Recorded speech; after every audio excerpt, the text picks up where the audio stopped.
the question, oh, why can't a black person come here, is not the right question. It's more a question like a marriage between two people. It's an exclusive affair. Doesn't mean you're against anyone else. You take your wife, she's important to you. Yep. Or you know, and in your wedding, in your marriage, you're exclusive. Doesn't mean it's not built on hate. It's built on love for our culture. We want to preserve our culture. We want to preserve our traditions, our faith, our language. These are the things that we want to preserve. But someone might ask, if you want to preserve your culture, you're preserving your culture on a land that belongs to South Africans. The land here we bought, we paid for it.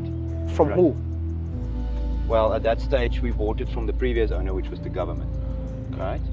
But I don't think an African can leave Africa, go to Europe, and say that we just bought this land and no one is allowed to come in. Our name is Afrikaners. Our language is Afrikaans. Right. So we feel part of this continent, and maybe people don't agree, but I don't have another home.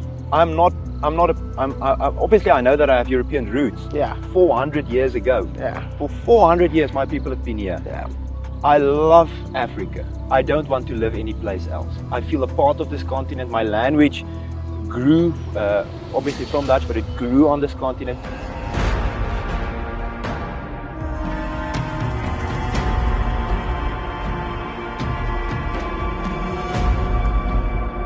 With all the monument that I see in here, would you agree with me if I say that this man performed a lot of atrocities in the past? Well, I think obviously these are controversial figures, and I think the fact that we put them here in Orania with our own funding, some people are uncomfortable in the rest of South Africa to care for them, to see them in public, because this is on private land, private funds, and it's our history. But I know it's your history, but at the end of the day, a lot of people were harmed in the process. You don't think if you are embracing this, you're definitely embracing apartheid? Is it okay to celebrate Shaka Zulu leader? Do you know who that is? I know who Shaka Zulu is. He killed a lot of people. Is it fine to celebrate him? That's a question for South Africans. That is a question. This is a question for Oranians. He was more like the architect for apartheid. Do you agree with that? I agree with the fact that he implemented a lot of policies in the apartheid era. You don't think it's because of this that's why people have problems with it? It's because so many South Africans are not happy with this history, even though it's part of them.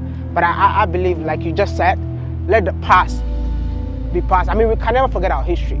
But I mean, I feel like this being here, it's more like what do you call it? Like a sword in the eyes of the people of South Africa. I don't think so. Do you believe that whatever you guys are practicing here is racism?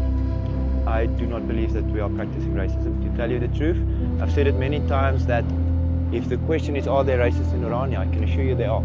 There are racists in every town in South Africa, and every country in the world will find racists. That is a fact. The Orania model is a model of cultural preservation, and that is not racist. So you might disagree with me, but my personal belief, my honest belief, is that the Orania model is not racist at all. It is, however, a model to preserve something that we hold dear and to create a future where we can live our values, our religion, our language, and share our culture. If you check when South Africa gained independence, if you check the coat of arms of South Africa, it said there is unity in diversity. Orania is within South Africa, but at the end of the day, I believe what you are practicing in here is not unity in diversity. I beg to differ. Can you explain that? How can there be any diversity in South Africa if cultures are not allowed to be themselves? How can there be any diversity at all? If everyone is the same, there's no diversity. If you have a cultural community and you have the Xhosa people or the Barulong people, and they also embrace their identity, and from a standpoint of knowing who you are, of being proud of your culture, of embracing who you are, you get to a point of self-confidence where you then can put out your hand and say, without anyone forcing us, I can build a diplomatic relationship with this and this, and we can do it on our own terms, community to community. That's unity and diversity. To just write it on a coat of arms doesn't mean anything. To live it by creating your own identity. Identity is needed for diversity. Without identity, there is no diversity. Listen, what you're not going to get in Orania is people falling on their knees, continuously saying sorry for their history. A lot of people apologized on our behalf for everything, and there's a lot of internal Afrikaner friction about that. But in Orania, you will find solutions. Maybe it's not the nice cherry on top stuff, people feel warm in their hearts, Orania is so nice to us, but you will find long-term solutions in terms of labor policies, in terms of community-to-community relationships, and in terms of the way we think. Please like and subscribe.